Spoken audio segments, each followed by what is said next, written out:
All right, good afternoon, everyone. Happy Logan Day 2 for all who celebrate. As Bernice just so eloquently said, I'm Julia B. Chan, and I'm your moderator today for a panel that's closest to my heart and to so much of the audience work I've done throughout my career, community-sourced investigations. Today, we have Shapearl Wells and Allison Flowers from Somebody, a true crime podcast hosted by Shapearl that investigates the shooting and death of her son, Courtney Copeland. Somebody was a Pulitzer Prize finalist last year. Shapearl is the narrator of the series, its protagonist, its through line. Hers is the main voice that you hear. I want to highlight this because this is pretty unique and inspiring in the landscape of investigative podcasts, which are typically hosted by reporters or other journalists. Somebody is unique in that it centers and platforms a community member who's been directly impacted by the issues journalism attempts to uncover. This podcast literally centers Shapearl, and speaking for myself, I was here for it. So I'd love to play the trailer for you all so you have a little bit of an idea of the sound of the podcast. My name is Shapearl Wells. They want you to stop fighting. They want you to give up. They want you just to accept that your child is dead and just move on. I can't do it. This is the story of my son, Courtney. My name is Courtney Copeland. 2015 is the biggest year of my life. He was a good child. He loved his family. He was a ladies' man, even with his auntie and his grandmother. He got that smile with his dimples. I just remember thinking to myself, like, where does he get all this energy from? I'm Chance the Rapper. Courtney Copeland was a good friend of mine. In 2016, he wound up with a bullet in his back outside a Chicago police station. We want justice! We want justice! Whoever did this to my son, I ask that you turn yourself in. I ask that you ask for forgiveness from God. And it's the story of my search for the truth. So we went with the flyers and we were on the radio. There's anybody that can help us get answers. You want to know what you heard? Did you see anybody running? How many shots? None of that stuff was asked. Along the way, I teamed up with journalists, and we took this case to a whole new level. Okay, so you heard 2 shots fired on the block? I was working in the emergency room, and I remember him specifically being handcuffed to the bed. What do you do with this information? None of this makes sense to me. I swear to God, none of it makes sense. This is a podcast about trust and the police. There was a rhyme that I heard back in high school. You were put here to protect us, but who protects us from you? This is Somebody, a co-production of the Invisible Institute, The Intercept, and Topic Studios in association with Tenderfoot TV.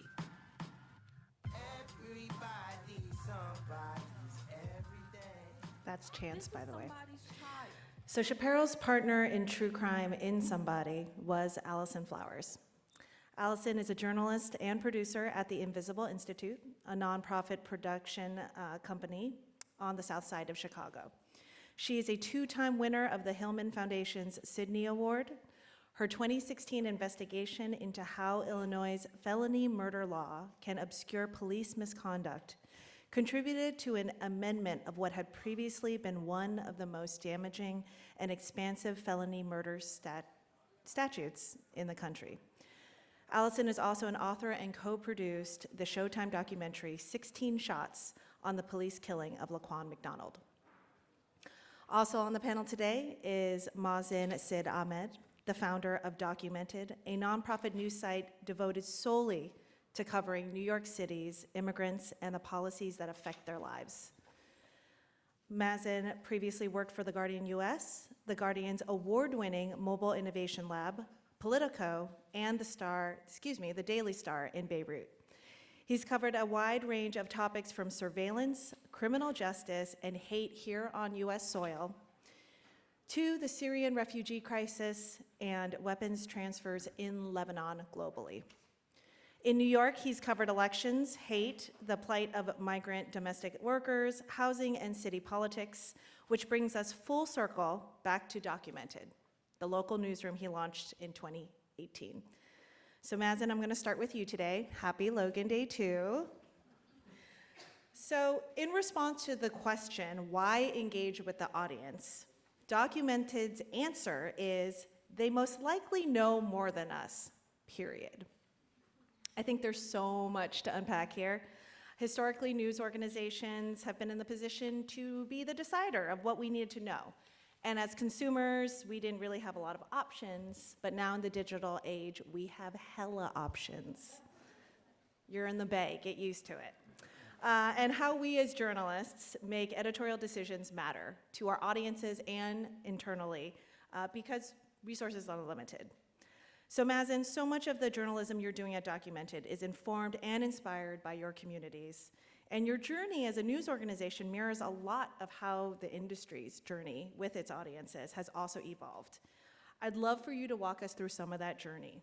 Why did you start a nonprofit news site to serve New York City's immigrant communities, and how did those communities end up evolving your coverage? Thank you. It's such a pleasure to be here. I really appreciate it. And I want to say a shout out to Berkeley and all the amazing Berkeley students that I've met here this past weekend. You guys are all really incredible. I'm so glad you framed the question in that way, because it generally has been a journey. I think that a lot of people come into our work really at the end point of what has been a 4-year evolution in how we think about our work, how we approach our work, that has really changed me as a reporter and given me a renewed passion for the field and what we can accomplish as journalists. So me and my co-founder Max started Documented in 2018, and we started it as a simple mission: cover New York City's immigrants, and the policies that affect their lives. You know, there was this huge focus at the time on the border and DC with all of these different policy shifts that Trump was making, but you know, there was these massive shifts happening in US cities, and as we all know, local news have been decimated, and they're often the first people to go are the beat reporters, the people with actual expertise in these areas that couldn't really cover these massive changes that were happening in the Byzantine immigration system. But what was critical at the start is that we wanted to make sure that the people at the center of the stories we were writing were also reading the stories. So we'd both had these experiences. Like you said, I was in Beirut before I came to the US, and I would go to a Syrian refugee camp, spend the whole day with somebody, hear the most heart-wrenching stories of people really giving themselves entirely just to support my work. And then I go back to Beirut, write a story, and that person would never engage with the piece again. And that always made me feel really uncomfortable, and I was determined that if, with Documented, we would never have that relationship that feels inherently extractive of the communities that we were writing about. We wanted to actually write for communities. But where the naivety came in is that we thought it would be easy. We literally were like, yeah, all we have to do, we're gonna make dope journalism, we just translate it into other languages, if we build it, they will come, they'll find it, easy peasy, job solved. So we launched the site, and we had a lot of success with impact when we first started. My co-founder Max did this incredible series about pension funds in New Jersey investing in immigration detention that led to massive divestment from the New Jersey state pension funds and other pension funds. You know, we exposed collusion between New York state court officers and ICE agents, in that they'd been refuting that they had been helping ICE officers make arrests at courthouses, but we obtained incident reports that proved otherwise. So we were doing all the good journalistic work, and we were translating a lot of it into Spanish. And when we would translate it, everyone on our Twitter would, you know, have these like hand clap emojis, like, oh, God, this is amazing, Documented is really reaching different audiences. But when we looked at the analytics, no one was reading those stories. So we had all of this Spanish content on our site that we thought was great, but nobody was reading it.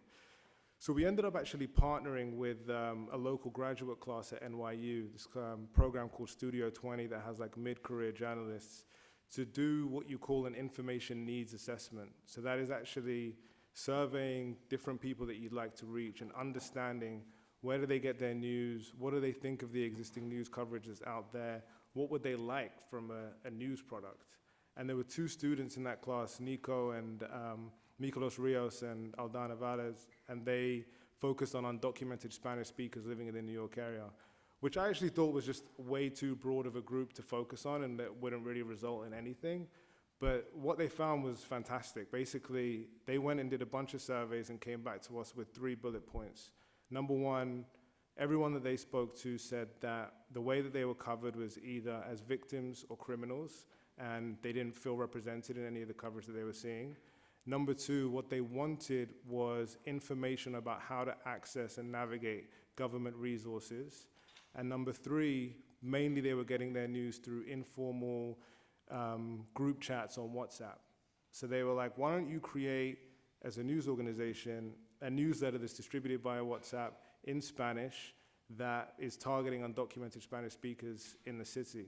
And we said, great, let's do it. So they helped us launch it and ran it for a year.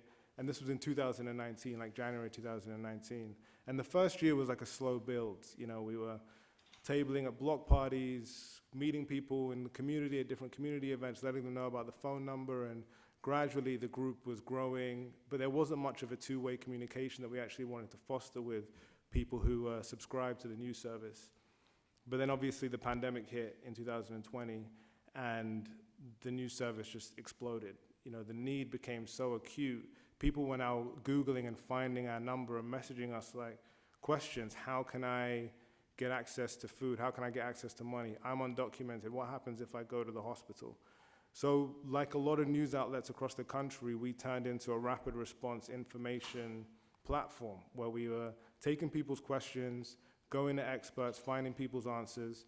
We'd initially just respond on WhatsApp, but then we started turning it into articles. So we'd create resources and guides about how to navigate all of these different government resources, going back to that pain point that was articulated back in 2018.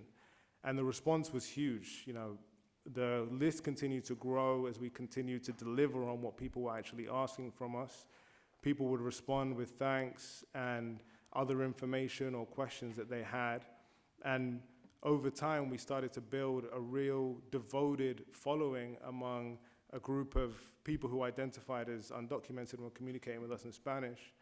And now the Spanish articles that were coming from those conversations were consistently the most read stories on the site. People were finding them through SEO and other forms. So we felt like we were actually finally realizing that initial mission. But where it really kind of came full circle for me was there was a government program that the city put out that was a donation from the Open Society Foundation of $20 million of direct cash assistance for undocumented immigrants because they weren't eligible for any of the federal packages that came out. So this was supposed to be cash assistance that could kind of fill that gap. So obviously, as soon as the program got announced, huge fanfare, the Times, everybody's writing about it. And we start getting pummeled with questions, dozens of questions about how can I get access to this money? So we're thinking, just like all of our other stories, we can just ask the city, they'll tell us how to access it, and we'll just publish an explainer. But the city was going quiet. They weren't answering any of our questions. So, you know, this went on for like 2 months. People were constantly asking us, I'm trying to figure out how to get access to this money. I don't know how. There's no public information. The city's not responding to us, but they're going on this huge press tour around New York about this amazing program that they were running. So we started to get suspicious, so we hired a freelance reporter who was a good investigative reporter, Kevin Duggan, to look into this and figure out what actually happened. And he found out that the money had already been spent, that all these people that were messaging us actually had no chance of getting the money. The city had basically given the money to an undisclosed list of community groups who were distributed to their members within a week, really, of the announcement, but were going around, I think, just collecting brownie points from progressives about how they were doing this amazing work, especially this is during the Trump era.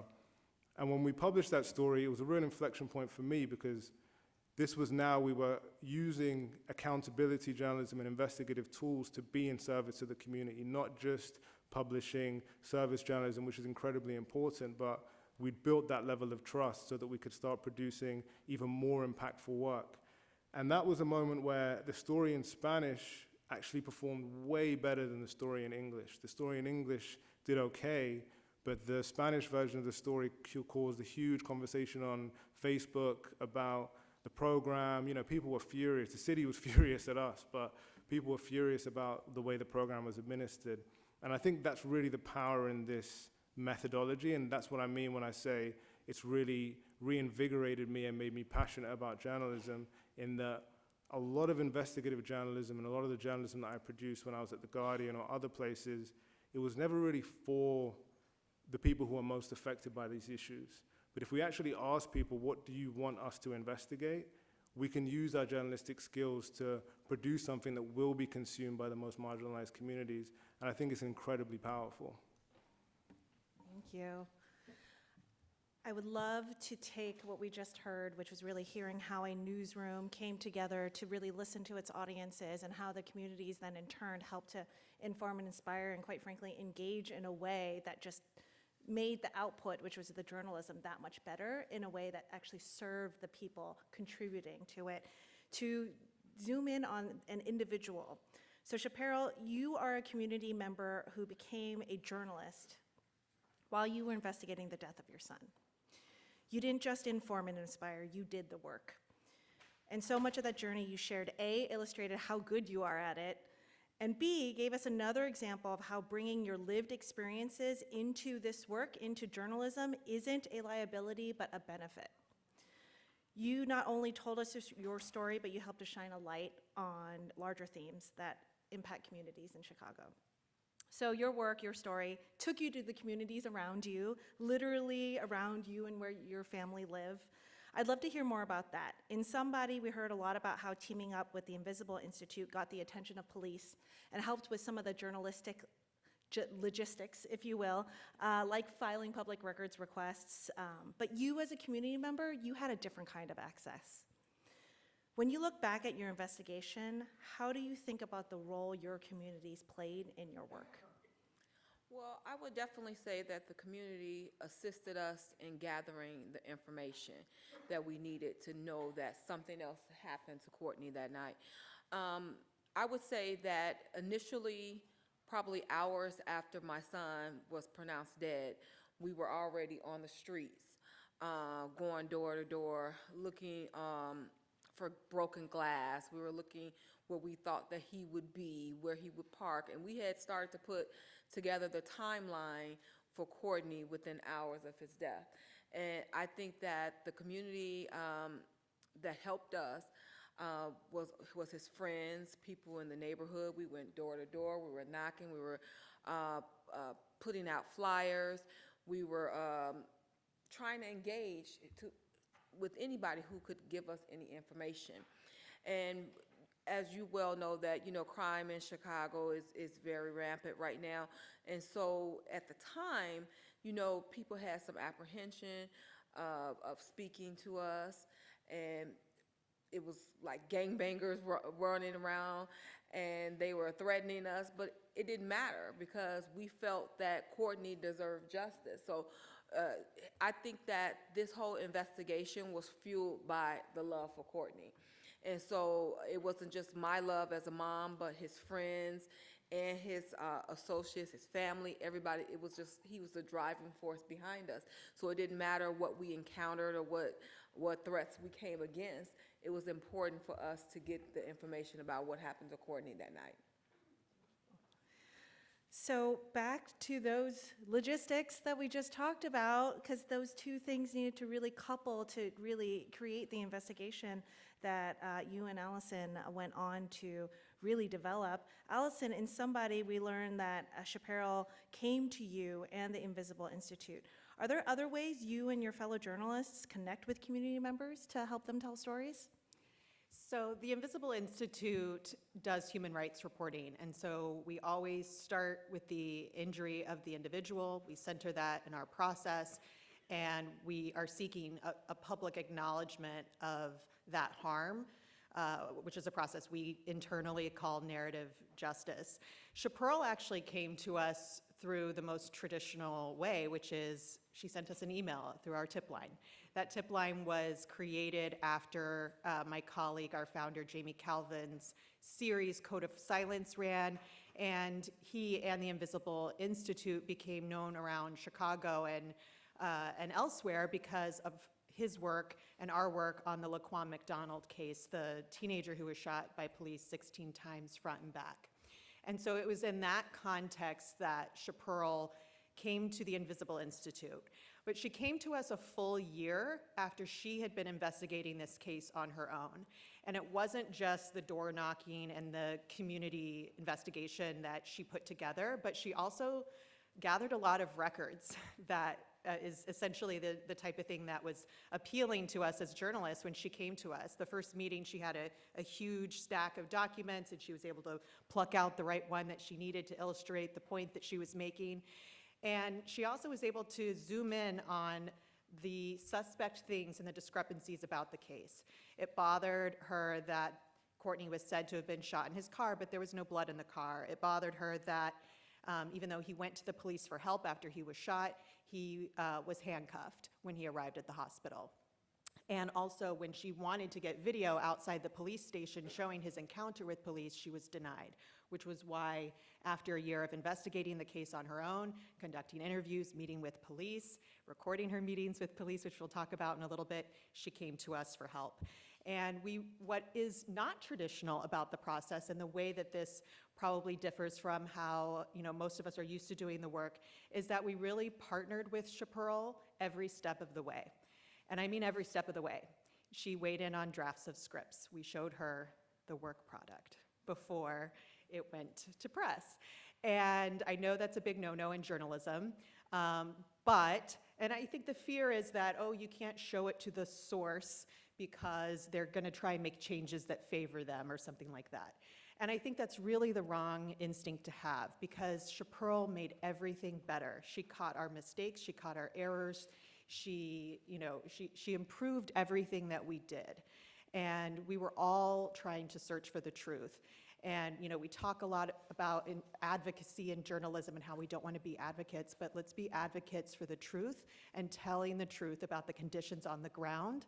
And that can best happen when you partner with people like Shapearl who have the lived experience instead of extracting the story from her, right? We generated something together.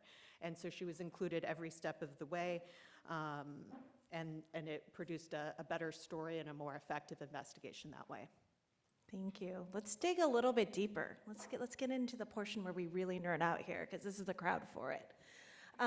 You and Shapearl, Allison, filed 80 requests for public records. You consulted forensic experts. You interviewed 30 of Courtney's friends and family and identified new eyewitnesses over a several years-long investigation, which continues.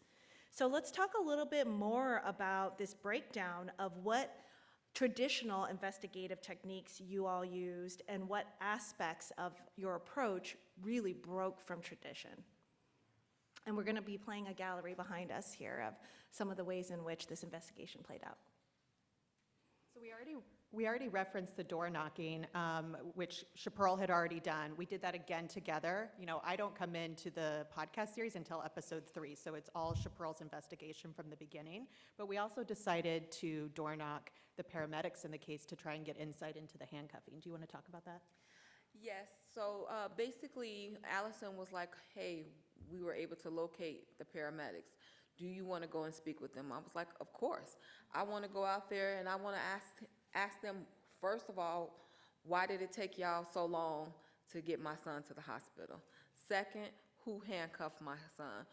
Because in the reports that I did receive, they labeled my son as violent, agitated, and combative, and a threat to others. Those are all negative connotations that do not describe Courtney and who he is. So I knew that those type of language they were using was something that was untrue. And so when we met with him, we asked him, he was like, I didn't handcuff him. And he said that paramedics don't carry handcuffs, which we knew that a cop had to put the cuffs on him. But we were trying to get to the answer of who authorized that. What situation presented itself, and he couldn't remember. He said he couldn't remember that my son was violent, agitated, all these things, but they wrote it in their report. And so at some point in this encounter that my son had with police, with Chicago Police Department, they made a collective decision to label him as that. And my theory is that they did that because it's more palatable. They could say that for a young black man, most people believe that they're violent, agitated, aggressive with police, so that way they can condone what they did to him. But what they didn't know is that he had a mother who knew him, who would protect him and would fight to actually clear his name. And so I think that was probably one of the probably the most aggressive things that we did, because we broke, I would say, a lot of protocols doing that one. We did announce that we were recording with that. That was our only kind of ambush one, because we knew it was going to be a one-shot type thing. Other methods and tactics that we used to kind of get to the truth were digital forensics of Courtney's phone to really understand the timestamps. A lot of that had already been assembled by Shapearl, but we worked with an expert who did provide. She actually works with police departments mostly, but she helped us out pro bono. But not every expert will do that, and sometimes you have to be okay as a journalist paying for the expertise that you need. So we worked with a forensics firearms expert to understand what evidence 2 years after the fact we could possibly get out of Courtney's car, his BMW that he was in that night when he got shot and drove around the corner to the police station for help. And so it was under his guidance that we took apart the car. You may see that in some of the images behind me if you haven't already. We took apart his BMW and went through the seams of the car looking for evidence. We did still find some broken glass, and when we sent the sealed evidence to the forensic firearms expert, he was able to find a kernel of gunpowder still there. So the police had not done any of this properly on scene. They processed it at the time on scene under dark conditions, out in the elements instead of under bright lighting somewhere else. We also did a double-blind photo lineup of some compelling suspects that we had put together by finding new witnesses in the case that police had overlooked. I have a background in wrongful conviction work, so I was very careful about how to go about that. And this was the advantage of working as a traditional investigative journalist with someone like Shapearl. Sometimes it was best for her to go and get the thing, like when we wanted more information from the medical examiner. That's a lot easier for her to get as a family member. But when I was talking to the 911 caller, for example, and eventually we did a double-blind photo lineup, we felt it was best for Shapearl not to be there so that they didn't feel pressured to identify anyone. We also, Shapearl, you did an accountability interview. We talked a little bit about this yesterday, the accountability interview. That's when you have your stuff and you sit down and you confront the officials with the goods. And that is something that you did and recorded on your own before we were really working together.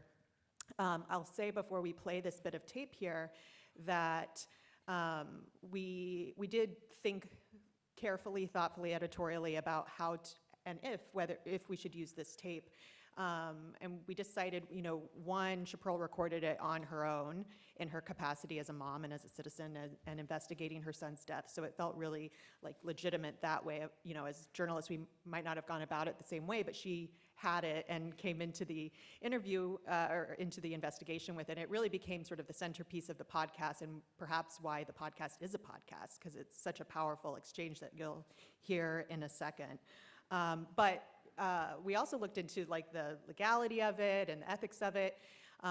In Illinois, police, you can record police unless you're having a confidential meeting and unless they don't know that they're being recorded. And as you'll hear in the tape, they try and scare her by saying, "We know you're recording." So one, they waved to that because they said, "We know you're recording," and then they continued to talk. And then the other one, which you won't hear in the tape but happened in the recording, is they say, "Ma'am, we can't tell you anything confidential, okay?" Well, great. So that also gave her license to record them, because they were basically saying anything we're sharing with you is a matter of public record, right? So if we want to listen to that tape, we can go ahead. Yes, let's do that.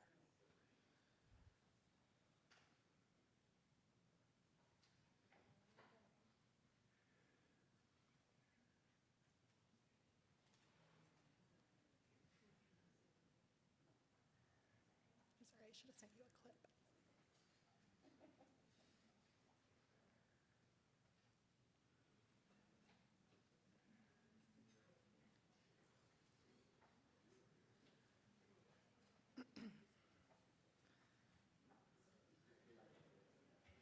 This would be a good moment for some waiting music. I oftentimes on Zoom during those awkward pauses wish for some waiting music. Ah, there we go. A few days later, I'm sitting down with those officers face to face. It's been more than a year since our first and only meeting, just after Courtney died, and I'm recording once again.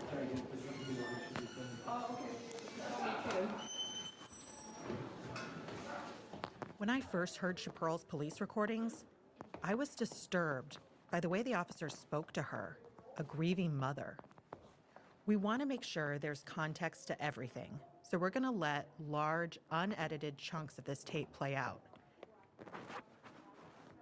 The first time I met police in that dingy old building, I played along because I needed their help. The second time, I didn't come to play with them. I needed answers. I needed to know what happened to my son. That's part of your record.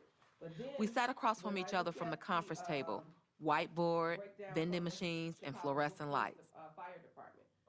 I brought in my big case file, which had the paramedics report that said my son had been handcuffed and claimed he was violent and combative. This disturbs me greatly because of the fact that my son was handcuffed. And I'm like, okay, if he collapses, at what point? He wasn't. He was. He arrived at the hospital in handcuffed. There was a police officer that also followed the ambulance. And this is what I'm upset because I'm like, how do you guys not know that my son was handcuffed? They kept questioning what I had uncovered. When was he handcuffed? If you're saying that he was handcuffed during No, transport. we never said he was handcuffed, ma'am. Okay, well, it says it's. Well, I mean, that's a CPD document. Okay. That's a CFD document, okay? So you're denying that he? No, I didn't say that. Well, no, don't put, please, don't put words in my mouth. I'm saying that that's not a police department document. That's a First time we're seeing it, huh? Yeah, that's a Chicago Fire Department document. Opportunity to review it and absorb the contents. Okay. Again, it says handcuffs, clearly. I've never known. I have no problem with handcuffs. Okay, listen. No, it's obvious what it says. Yeah. Well, I've never known. They handcuffed my baby as he was dying, and they acted like it was routine. I mean, we can see, reading the report, we can see why the handcuffs were necessary. Or restraints. Okay, We'll but use restraints. However he was restrained, whether it was cuffs or Foley's or whatever device. It specifically says cuffs. Who's telling you at the hospital that he was handcuffed? Oh, the nurses. Everybody told me. Who, though? Yeah, because we'll need to talk to him. Who specifically? I gave them the ER nurse's name, Clarissa Hawkins. She's the one who told me that Courtney was handcuffed to the stretcher when he arrived at the hospital. They should have been with him in the ambulance. That's the policy.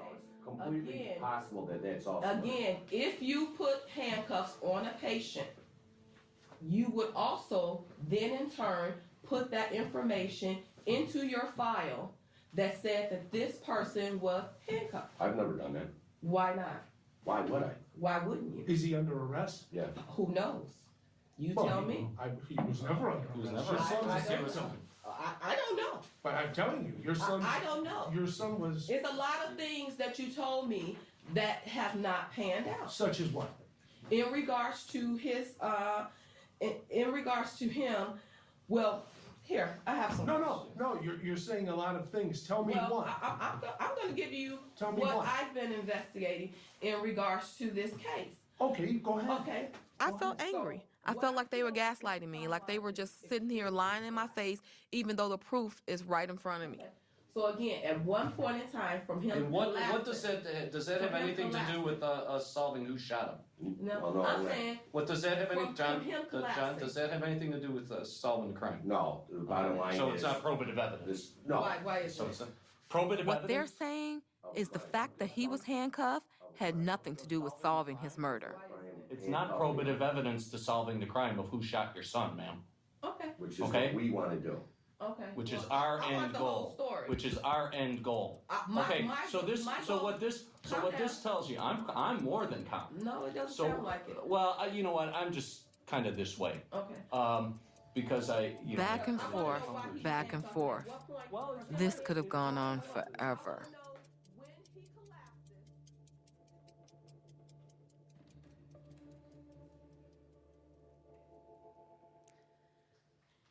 Thank you for sharing that clip. Oh, it just brings up the emotions all over again upon hearing it.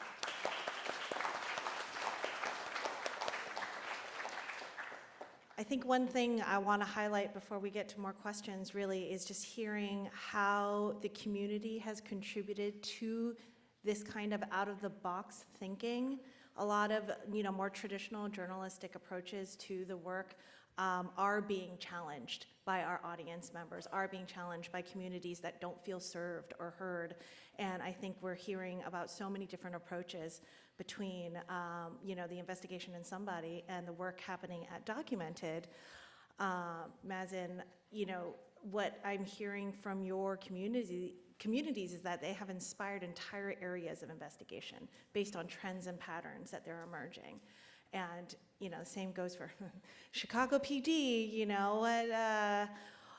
the level of police misconduct there and the way we were able to follow your journey, Shapearl, on that front was something that, again, the work continues to uncover that and bring light to it in a way that is impactful. So I want to go back to the lived experience of this piece. In the podcast, you say, I remember being in so much pain, but I needed to find answers. That was the only way I knew how to keep going. You were telling us about your drive, what was motivating you. You were telling us about yourself. Were there times when your intersectionality of identities, in this case as a mother and as an investigative journalist, were in conflict? And how did you go about resolving that conflict? Well, I would say that definitely because Courtney wasn't my only child. I have two other living daughters, and they were also processing what happened to their brother and also the trauma of that, and I had to be there for them. So when I would actually do my investigation in regards to Courtney, it would be after I dropped them off at school. And so then I would pick up the investigative hat and wear that all day until it's time for me to pick them up. But I had to be mom for them because I had to keep their lives as normal as possible. Even though I was suffering the loss of my son, knowing all the ins and outs of what he endured in his final moments, I knew that I had to separate the two. And so that's how I did it in order to maintain some type of normalcy in my home. And so, but I was relentless from 8 to 5. I was on them. I was demanding to know what happened to my child because I also felt, and I also still feel, that I wouldn't even say it's past tense, I still feel to this day an obligation to Courtney. I often reflect and I tell everyone, when all of this happened to my son, he was by himself. And anybody who's a mom, they know that that's the worst thing, that you can't be there to help save your baby or to caress them in their final moments. And so some of that is guilt that also drives me to keep pushing forward. And like I said, I tell Courtney all the time, until my last breath, I'm going to keep fighting for you. Either justice going to come or, I will see you in paradise. So that's how I handle it. But we just have to continue to push forward because we know that there is a truth to what happened to Courtney that night. What I'm really hearing is the humanity really come through. Your humanity as a mother, as a journalist, and humanity in journalism is a good thing. Again, I think there's so many ways in which our lived experiences inform and benefit the journalism, and I think we're hearing that so much from your story. So 2 things I heard on a panel here at Logan that I wrote down in my notes app yesterday was from Diamond about her vision of engaged journalism, loving on communities and having them loving on essentially the resulting journalism. And I believe from Mark, not for us, without us. I wanted to say these out loud again, because Mazin, I'd love to hear from you on this. How do those themes show up in your journalism? I'd love to kind of dive into a specific example or two. I know we've discussed pandemic coverage and just all of the innovative ways in which WhatsApp has been a platform for you. You know, WhatsApp isn't a platform folks normally think of when they think of where they get news, but it is for a lot of immigrants, including my parents. So tell us how and why this has become a priority platform for you. I just want to say thank you so much for all of your work and everything you've shared. It's just incredibly moving. Yeah, it's throughout the pandemic, our coverage has really been led by and directed by our WhatsApp readership. Romel is our engagement reporter who focuses on Latin American community in New York. He's managed by Nico, who did that initial research and has joined us full time. And together, they're in constant communication. The list is a few thousand people. They're in constant communication with people on the list and are responding to questions and driving and dictating our coverage. Every Tuesday, we have an editorial meeting. Most of the pitches are born out of conversations that are happening on WhatsApp, things that the community are interested in, issues that the community are raising. And that sometimes turns into explainers about rental assistance was obviously a huge thing, or the different ways in which DACA renewals have changed over the past few years. It's been a really big issue for us. There was another program called the Excluded Workers Fund. It was actually $2 billion in aid for undocumented immigrants, which was huge for our WhatsApp readers. And that led to a number of stories about all of the issues that were arising for people who were messaging us about how to get access to this money. It was once again the same situation. The city and the state announced the fund, every media outlet wrote about the fund, and then stopped covering it.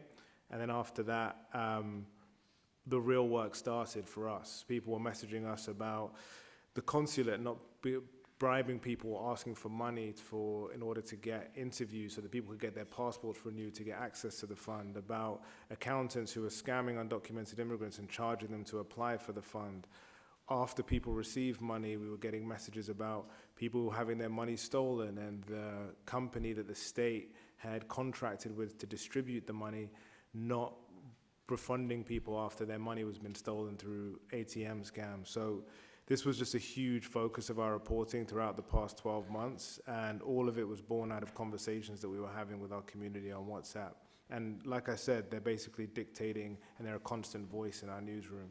And we did, in 2019, before the community really grew, we did a listening tour where we went to different community groups and their member meetings just to hear what people would want from us, you know, letting people know that we exist and asking people, what do you want us to look into? And this was at the height of ICE arrests in New York State, but nobody was interested in talking about ICE. Everyone wanted to talk about labor crimes, wage theft, people getting their wages stolen, and people employers knowing that immigrants are not likely to report them if they take their wages and don't pay them for a day's work.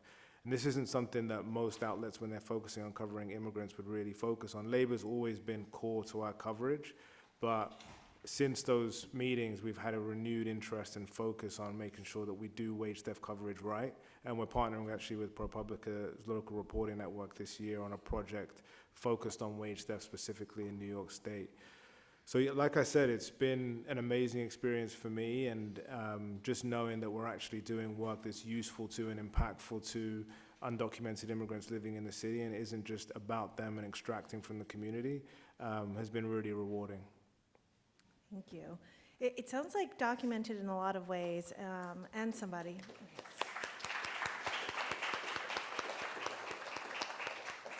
All the claps, all the clap emojis. Documented is meeting public service needs that the people are straight up telling you, needs directly from folks. Why do you think, and this could be a question for the whole panel, why do you think longer standing newsrooms who say they do service journalism aren't meeting those needs? Therefore, the gaps emerge that you have, attempted to fill with Documented, that somebody attempts to fill with this podcast because nobody else was. Curious to hear the thoughts from the panel on this one. Well, I would say that mainly the media has been corporatized. A lot of, as you can see, Elon Musk has just purchased Twitter. You have all these billionaires, and they're basically trying to centralize our communication, and they're trying to limit the truth. And so it's obvious when you look at journalism over the years, how it has changed. Everything is more online, but the content is being censored. And the thing is that you don't have the creative freedom like you used to have back in the day. And that is limited, to me, limiting a lot of journalists from actually really exploring their true self, because now they have to get approval to put out the truth. I couldn't agree more with that. And I think just laziness is a big part of it too. Like, people reach out to us all the time and are like, how do you do this? Like, how can we better reach immigrant communities in our neighborhood? And we tell them, we did this research and we worked on building this community. It took probably 1.5 years before it was actually bearing fruit and was useful. And it involved a lot of stop-start, going to trying to build different techniques to actually engage with the community and grow the list. And when we tell people that, they're like, oh, cool, yeah, maybe we'll try that out, we'll see. And then we never hear from them again, So, and that happens like on a monthly basis. And these are like public radio stations in different parts of the country, or like other nonprofit newsrooms. And I just think people don't want to put in the work. They think it sounds cute, they think it sounds nice, and they want to be able to say, yeah, we're reaching communities that aren't typically served by media. But when they actually realize it and realize how much they have to step out of their comfort zone to do that, people aren't interested. And I have a slightly different answer, which is, I think a lot of newsrooms and the tradition of journalism doesn't want to share its power, right? Journalists want to have control of the story. They want to be the voice of the story. There's a lot of ego in that. And I think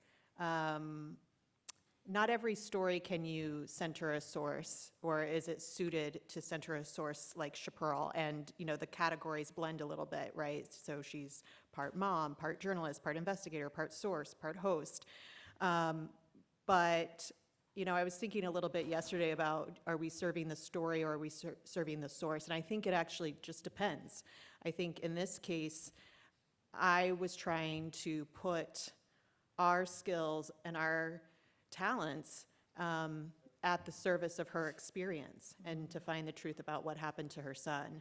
And that meant kind of getting out of the way at times, especially in telling the story. And it raised questions about who owns the story, who tells the story, who gets to be a journalist, what credentials are there to be a journalist. We know there aren't any. We know that there are a lot of paths to becoming a journalist that have privileged a lot of us.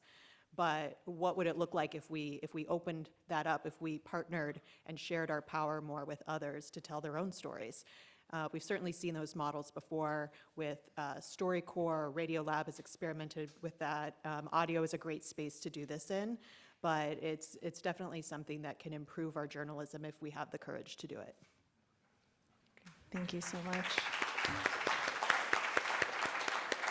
All right, I'm going to open things up for some Q&A. I will also plant some seeds because we can noodle together even more about power sharing, or even this notion of objectivity that does not exist in journalism. So just let me plant those seeds and marinate. I would love for you to introduce yourself before you ask your question, so everyone in the room can get to know who's speaking. Let's start with you. Okay. Hi. Ooh. My name is Corey Antonio Rose. I work at KQED. Hey, girl, I know we got to connect later. I have a 2-point question. One is for Shapearl and one is for Allison. First, Shapearl, thank you so much. Thank you. When I was listening to the podcast, I think one of the things that I didn't expect to thrill me as much as it did was the fact that just your narration and hearing the community around you, it sounded like how my mom talks with her friends. And it's something that I want to incorporate into my own voicing and narrating. And so I'm wondering, for you, was there just talk about your journey, I guess, narrating and finding, I guess, agency to say like they were playing in my face and stuff like that. And then Allison, if you could talk about any biases that you maybe confronted or didn't realize that you had going into the reporting process that you had to confront throughout the reporting process. Thank you for your question. And I think that that's where the script writing, them giving me the ability to actually view the scripts. I was like, I wouldn't say it like that, girl. I'll be like this, I would say, they were very formal, and I would be like, no, I don't talk like that. This is how, and I can be formal, but in this particular instance, this is how I was speaking. And so I think that them giving me creative control as well helped tell the story more authentically. And I think that what I was hoping when we were telling the story on somebody is that everybody who was listening was actually like sitting right next to me in my car, going on this journey. All the places I went, they were right there when we were talking to the police. They were right there when we were at the ME's office. Everybody was with me. It was a journey that was collective for all the listeners to actually go on this journey with me. And I hope that we were able to convey that. Okay. So I wrote the first pass at all the scripts, but I was aided by many interviews with Shapearl where I could kind of copy and paste big chunks of text that she had said. And it was sort of in that connective tissue of the narrative and me trying to construct that where it didn't always feel authentic to her. And so in the booth or when we were going over versions of scripts, she was able to weigh in and kind of, clean things up a little bit. In terms of, and we actually recorded, it's really full circle and special to be here because we recorded the podcast at the Logan Media Center at the University of Chicago and created a little studio for ourselves there. In terms of confronting bias, we addressed this and disclosed this in the podcast that, I grew up trusting the police. I called the police when I was in my early 20s because I thought I had an intruder. It was a raccoon. But how Shapearl grew up fearing the police. And so we addressed that in the podcast. Also, I have mixed children, and my husband has been forced to the ground and searched by police dogs more than once in his life. And so I wanted to disclose that in the podcast, address it. It certainly informs our lives and whether we would call Chicago police if we were experiencing harm. And, it's more than just a beat for me. It is kind of part of our lives.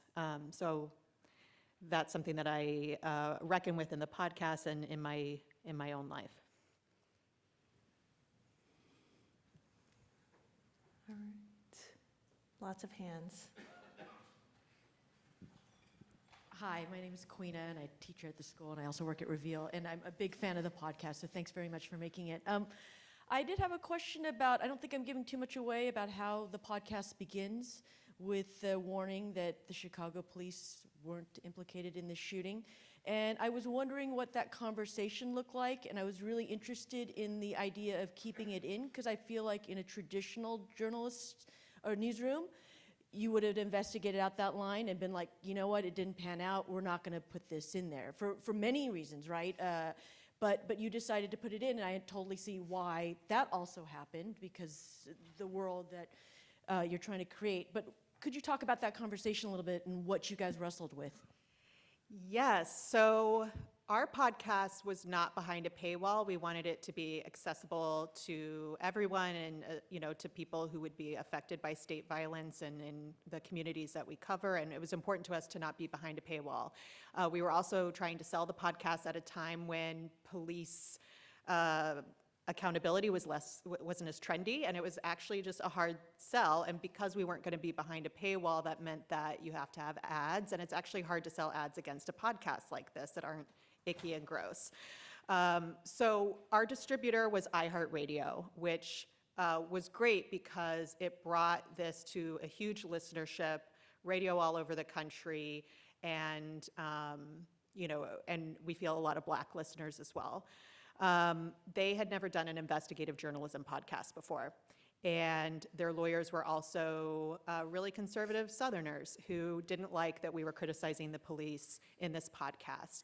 And they had a fundamental misunderstanding of how defamation works. And they were worried that in Shapearl's early suspicion that the police may have contributed to the death of her son, that we were defaming the institution of the police, which the police as an institution cannot sue you. And while we do mention particular individual police officers in the podcast who could sue us, everything we say about them is true. This was just a fundamental misunderstanding on their part, and we went around and around and around about it. And, it was an 11th hour thing.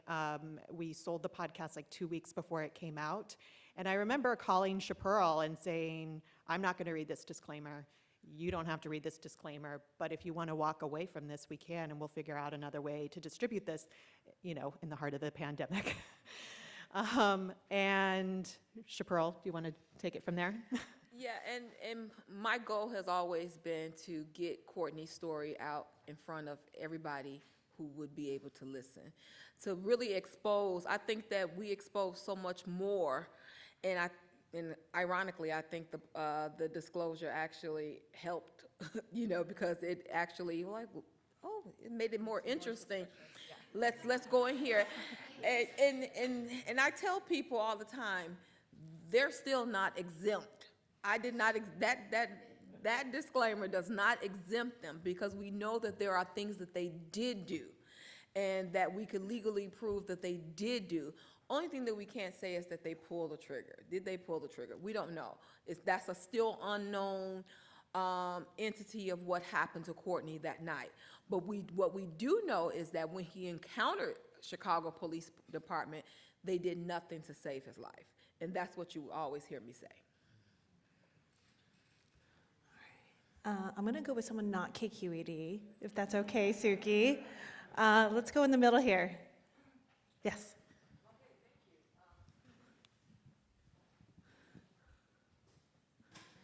Hi, I'm Valeria Fernandez. I'm managing editor of Palabra. I have the pleasure of knowing Mazin, and I definitely needed to hear this today, and I'm very grateful that you have a panel like this in Logan, and I hope we have more of this in the future.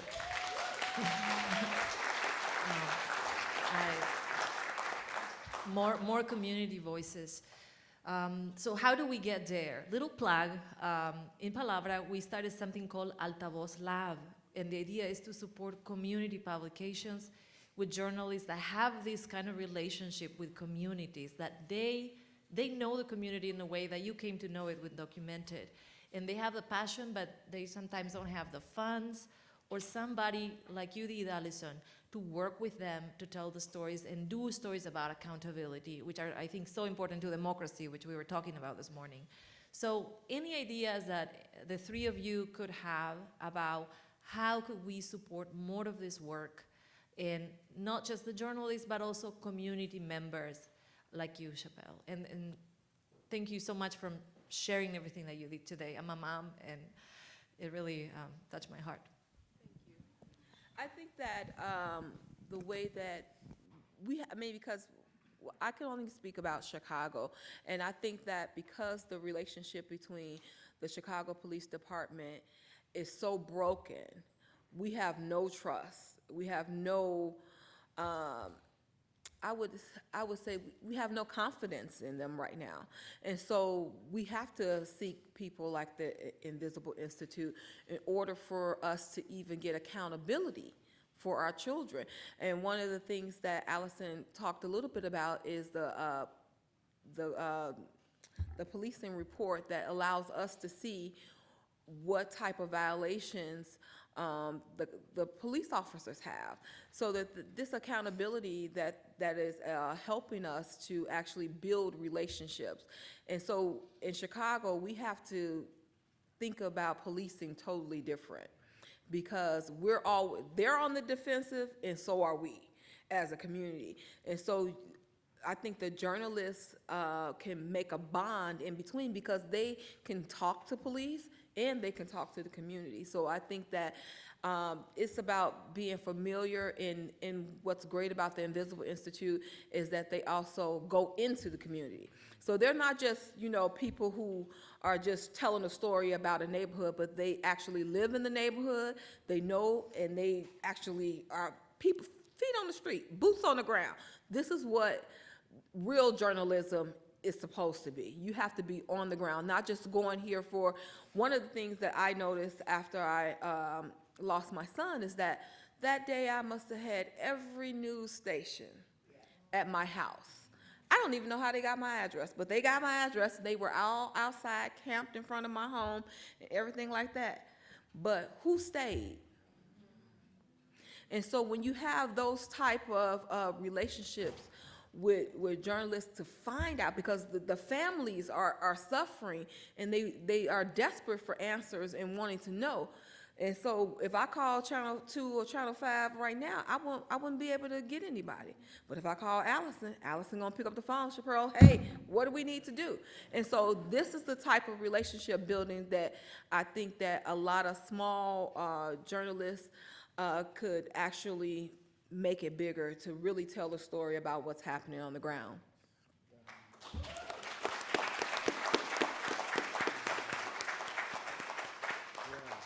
I'm so fired up listening to you talk, because I feel that so deeply. Like, that is literally everything that we believe in. And the thing that's so exciting for me is young journalists really want to do that. Like, especially all the young journalists of color that I meet, they want to make news that's actually consumed by their families, it's consumed by people in their communities. And when you go to most legacy news outlets, you're writing for a very small subset, and the outlet tends to have horrible relationships with their communities. And we have this opportunity right now. Like, obviously, the death of local news is devastating and is horrible for democracy, but we're in this moment where nonprofit news is growing. There's nonprofit newsrooms building all around the country, and there's an opportunity in this time to not just recreate the old legacy newsrooms with all of the old problems that we had that treated marginalized communities in their neighborhoods in these horrible ways that created no trust. We can reset, and we can start again and actually try things that are a little bit different, maybe take you out of your comfort zone, but we can reimagine what this whole industry could be. And it's really exciting, actually. It's a huge opportunity, and we're seeing the fruits of that. What you said about sticking around and staying on stories, like, that is our focus. That is literally what every journalist that works for us wants to do, and we see the fruits of it all the time. So I think it's incredible, and I think that I'm just so glad that you're in this space and talking to journalists about this, because it's needed.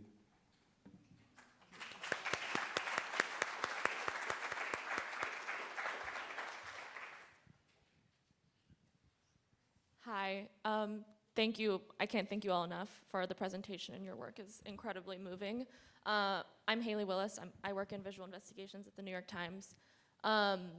You kind of spoke a little bit about this, but I come from a human rights background, no journalism training. I got my start in community letter writing, and now find myself at one of these legacy institutions that, it's no secret, doesn't have a history of this type of journalism. I'm curious if you all have thoughts about, obviously the Invisible Institute and Documented were built foundationally upon this.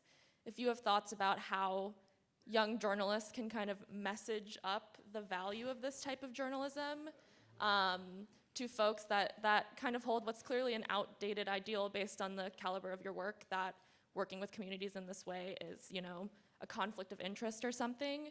Or maybe the question is if you think that's possible at all. Trying to decide how honest to be. I want to see, like, Mark's talk yesterday about Indian country today. I couldn't agree with that more. My experience in a big newsroom is it's really hard to change shit in big newsrooms. There isn't an appetite, as you said, to give up power and to shift power. And there's just an entrenched way of doing things that I kind of got to a place where I was like, do I want to fix this place, or do I just want to build something new from the ground up? You know, do I want to fight these fights and change this industry, or do I just want to build an oasis where we can dream and do whatever we want to do and be a place where journalists of color can come and thrive and grow and have great careers? And I chose the latter personally, you know. But I appreciate everyone who's in those spaces and is still fighting those fights. The country is changing, you know, and if you're doing news in the way that you were doing it in the 90s and 80s, you're going to get left behind. Like, there is a real business model argument to be made that these news organizations need to change. And the numbers are showing it. Like, our audience director, Nico Rios, wrote a piece about how our community engaged approach drove our metrics. You know, we have more readership now. We have better engagement on the stories that we're publishing on our site. We basically have a focus group that's telling us, this is the news that people from my community want. So when we publish it on our site, it's not just read by the people on our WhatsApp group, it's found by people on SEO, it's found by people on Apple News, it's found by people on all these other different platforms. So it's beneficial in all of these traditional metrics that I'm sure executives care about. But it takes time and investment. And you have to actually want to build that audience and repair that trust. And that's the part where I don't know if people actually want to do that. I'll just piggyback on that. You know, I think a lot about messaging and also how to get our stories in the right hands. And I think we could all be more strategic and like take some tips from like, you know, strategic communications professionals about our own work. So when I think about how to appeal to like some more old school editor types, I think it really boils down to this pursuit of the truth, right? And new ways of knowing, which is, you know, exactly what visual investigations seeks to do. Data journalism, forensic journalism is what I call a lot of what we do, but also questioning our old ways of knowing, which means questioning the sources that we used to consider official sources. I got my start in TV news, like on-air, local TV news. And I remember being sent to like a double homicide at a barber shop and coming back with my sources and my story and everything. And I had, in addition to what the police were saying, I also had what people on the ground, neighbors, had witnessed. And I was kind of chastised for bringing that into the story or trying to bring that into the story because, you know, I was told we don't report rumors. And it's like, well, there's a difference between what someone heard and what they saw, right? And the police are collecting accounts. Why can't I collect accounts? On top of that, I think by now we know that sometimes the police lie, right? Just like regular people lie, and you know, there's such a thing as a Brady list where an officer can't testify anymore because they've lied so many times in court, and yet we still uphold their voices in our story as gospel. And I think we really need to question which voices make it into our story, how we construct narratives, and you know, who gets to tell the story, what sources we include.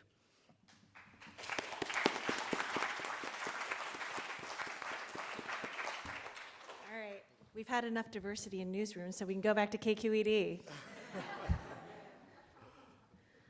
I had a question about money and ownership of the story, and I feel like these are happening more kind of outside of traditional newsrooms, but very much in the podcast space where you're like going to do, you know, a multi-part series and with one character, you know, life rights issues, you know, are they a co-producer or are they a source? And so I wanted to ask the two of you about those conversations, and also if you learned any lessons in the process of that, that you could talk to, you know, people who are not used to, you know, engaging in like financial arrangements with their sources.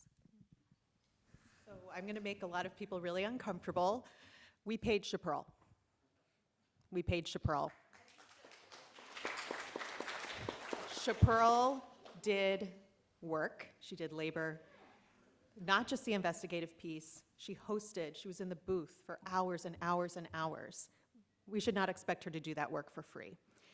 So she was paid in line with the rest of us, what we make at Invisible Institute. And that came in the form as a practical matter of life rights. And that's what we needed to represent to our co-producer and eventually to our distributor. And so we made sure that that was a reflection of what we felt, what the time and labor that she was putting into the podcast. In addition to that, the podcast is being made into a TV show. And we have, as co-producers of that show, insisted that Shapearl is brought along the way. We've been really transparent about our agreements, and I think we stand to benefit equally from that whole arrangement. I definitely agree, and you know, they were very transparent with the whole entire process. Me not having a lawyer, they were like, you need a lawyer, you need to find a lawyer, someone to you know, represent you separately so that they can have your best interests out. So they were above board the whole entire route, and so I greatly appreciated that that stance that they took, because of course, me not knowing how the, you know, licensing and everything goes, they were like, no, you need to make sure you're protected. This is your story. We're borrowing it. And that's how they presented it, and that's how it ended up. Thank you. All right, we can do one more question? Great, let's do one last question. I'm looking at the gentleman in the middle right there. Sorry.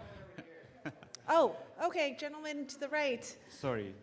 I'm Catalin. I'm come from Europe. I'm an investigative journalist there. And I have a disclosure first. The question will come from an old-fashioned journalist. I'm very impressed about your work. Congratulations for the effort. And I have a curiosity, because we have in Europe this kind of rules, and there are so firm, like the border between church and state. Nobody in Europe, in a newsroom, can see the articles. Nobody from outside of the newsroom. Nobody means the owner, the department of advertising, the source of the articles, or the reader. And these are a lot of reasons for this. The standards, the norms, but one reason is especially important, and I'm wondering if you have some problem here with this, or which are the rules in US. The reason is because you risk in court. Because we have the right to be wrong in journalism only if we have two conditions. We act in a goodwill first, and the second, we act in the public service only. And if somebody is involved in the last stage of the article, presume is a source, yes? If you are sued in a court by the third parties, then they are, sorry, then in this situation, they can accuse you that you serve a private interest, not only the public interest. Do you feel exposed about this kind of situation, please? Do you have cases with the police, or with the mayor, or with the government? I don't know.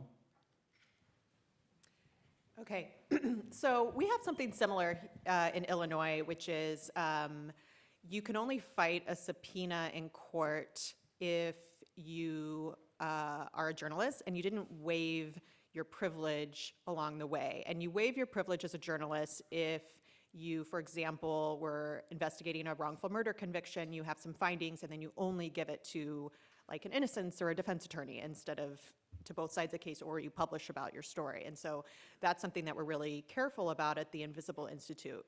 While we were conducting the investigation and while we were putting the podcast out, we referred to Shapearl as a host really for like practical matter, as a practical matter. I mean, we didn't mean to be coy about it, but you know, she was doing the work of journalism. I don't know if you always identify as a journalist, but you know, you would talk to your family about, what was going on in the case, and, maybe that would constitute waiving privilege. We are, outside of the space now where we could be sued for this podcast. And, I suppose there could be things downstream. I think we can demonstrate now that the podcast is out, with the awards that Shapearl has received and the podcast has received, that she acted in the capacity as a journalist. And we've never, tried to shy away from that. But I think at first we wanted to protect her in Illinois, that, at first we referred to you sort of as a host or an investigator, and we were a little careful about the word journalist for a period of time, because that could have some implications in court. And, my colleague Jamie has faced this, where, he was put on the stand in the Laquan McDonald pretrial of Jason Van Dyke. They wanted to know his sources, and he was able to bat that situation off because he was a journalist. They could say, here's where his stories are published, and this is the number of page views it gets. I think we can demonstrate that safely now with Shapearl's work. But when it was in process, it was harder to make that argument. All right, let's take one last question. Thank you. But first of all, thanks so much. This panel is just really inspiring, and just in terms of centering community voices, I think it's really important. I'm Rob Waters. With some colleagues, I just started a nonprofit mental health and social justice focused site called Mindsight News. And one of the question that I have, maybe this is mostly for Mazin, but maybe for the whole panel, we're national, so we don't have a geographic community. I'm really interested in the idea of user-generated story ideas and engagement with users, and a big part of our audience that we want to develop is people with lived experience in the mental health system, which also means the criminal justice system, and as we all know. And I'm wondering if you have any suggestions for doing that, for building those connections when you're not geographically based. It's a little more challenging.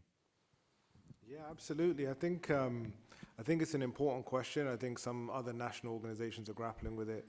ProPublica's engagement team is amazing, and I think the way that they think about it is story-based. So if you're working on a story about a particular community, really trying to build community buy-in on that story particularly, like going to the community, either like finding Facebook groups or any kind of digital organizing platform that any community that you're hoping to write a story on or about, and trying to get buy-in as early as possible, and then throughout the process really trying to engage them in every stage of your investigation. So not maybe thinking about it as deeply as we are, in that the community is dictating and guiding your work, but if you're looking at your kind of budget of stories, thinking about which community would actually find this information useful, and how can we get them involved in it as early as possible, I think is a really great strategy that they've deployed well and spoken about in a lot of different instances. But the number one thing I think that we think about at Documented is just do it. Like, just try something. Don't overthink too much. It's important to plan and have a strategy, but don't get caught up in a paralysis of analysis and fear of, the enormity of the task. There are, hundreds of thousands of undocumented immigrants living in New York City. We felt like it was, a huge community. Like, where do we begin? We just started reaching out to people and going for it, and I think that's just the best way to do it. You've got to start somewhere. And I think that every community has a community. And so it's people, I know in Chicago and Cicero, which is a small suburb that I'm from, they have people on the ground. And you just have to go there and actually talk to them. Either, I've Facebook messaged people and say, hey, I heard this was going on in your area, because you'd be surprised, even the smallest community in towns, they have a page, a community Facebook page, and that's how you start to get information out. I'm sure you guys have heard of Jelani Day, who was murdered in downstate Illinois. And that case, his parents, his family, they started a Jelani Day page, and people all over the world were helping, putting in tips, trying to get more information about what happened to Jelani when he was still missing. So I just think that you have to engage the community every step of the way, and they'll help you because they're looking for platforms that they can utilize to actually get the message out in a broader aspect. Bringing them along on the journey. Yeah. You know, if you bring them in early, which is a really, really good tip, your stated target audience is a community in and of themselves. So you bring them in early, you inform them along as you go. That could be a really simple, tiny experiment to really run, and potentially, if you see success, prototype for your news organization. All right. Thank you. Round of applause to our panels.